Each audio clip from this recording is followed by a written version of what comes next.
সুলভ মূল্যৰ শাক-পাচলি যোগান ধৰাৰ বাবে স্থায়ী ঠাই দিবলৈ চৰকাৰ আৰু নাগৰিকসকলক আহ্বান জনাইছে কৃষক মুক্তি সংগ্ৰাম সমিতিয়ে। ইতিমধ্যে সংগঠনটোৱে সিদ্ধান্ত গ্ৰহণ কৰিছে 11 ডিচেম্বৰৰ পৰা গুৱাহাটীৰ 10টা স্থানত স্থায়ী বজাৰ বহুৱাৰ। এক সংবাদমেলত সমিতিৰ সভাপতি অখিল গগৈয়ে এই সম্পৰ্কে কয়, আমি অহা 11 ডিচেম্বৰৰ পৰা সমগ্ৰ অসমত স্থায়ী বজাৰ প্ৰতিষ্ঠা কৰিবৰ কাৰণে সিদ্ধান্ত লৈছোঁ আৰু তাৰ কাৰণে 11 ডিচেম্বৰৰ দিনা আমি গুৱাহাটীত 10খন বজাৰ আৰম্ভ কৰাৰ সিদ্ধান্ত লৈছোঁ।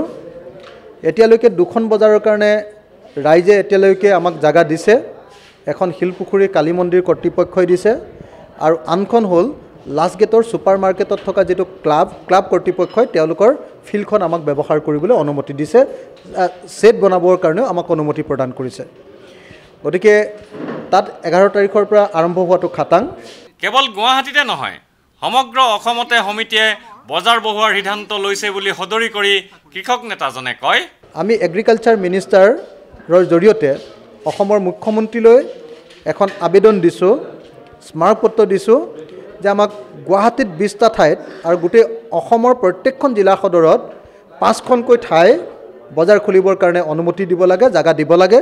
গুৱাহাটীত এটা কৃষক ভৱন স্থাপন আৰু নৃগোষ্ঠীয় খাদ্য সম্ভাৰ আৰু হস্তশিল্পৰ উদ্যান গঢ়ি তোলা হ'ব বুলি ঘোষণা কৰি শ্ৰী গগৈয়ে কয়, আৰু লগতে আমি এটা সপোন দেখিছোঁ যে অসমৰ সকলো জাতি, সকলো জনজাতি, সকলো নৃগোষ্ঠীয়ে ব্যৱহাৰ কৰা খাদ্য সামগ্ৰী আৰু সাজপাৰ তাৰ সম্পূৰ্ণ প্ৰদৰ্শনী আৰু বিক্ৰী কেন্দ্ৰ এটা আমি গঢ়ি তুলিম। অসমীয়া জাতিৰ যিবিলাক সম্পদ আছে, সম্পদবিলাক আমি একে ঠাইতে food and textile, food and handloom park বুলি কৈ আমি এটা পাৰ্ক তৈয়াৰ কৰিব খুজিছোঁ আৰু লগতে কৃষকসকলৰ কাৰণে এটা কৃষক ভৱন তৈয়াৰ কৰিবৰ কাৰণে চিন্তা চৰ্চা কৰিছোঁ। তাৰ কাৰণে অসমৰ মুখ্যমন্ত্ৰীক আমি আহ্বান জনাইছোঁ যে এগ্ৰ' ইণ্ডাষ্ট্ৰিজ ডেভেলপমেণ্ট কৰ্পৰেশ্যন 2টা জাগা খালী হৈ আছে, এটা 6 মাইলত আৰু এটা উলুবাৰীত। এই 2টা জাগা আমাক দিব লাগে যাতে আমি অসমৰ সকলো মানুহৰ কাৰণে গৌৰৱ কৰিব পৰা এখন এনেকুৱা ধৰণৰ food park and textile handloom park আমি তৈয়াৰ কৰিব পাৰোঁ, কৃষক ভৱন আমি তৈয়াৰ কৰিব পাৰোঁ আৰু অসমৰ সকলো জনগোষ্ঠীয়ে জৈৱিকভাৱে কৰা সকলোবিলাকৰ খেতিৰ প্ৰদৰ্শনী আৰু বিক্ৰী কেন্দ্ৰ গঢ়ি তুলিব পাৰোঁ।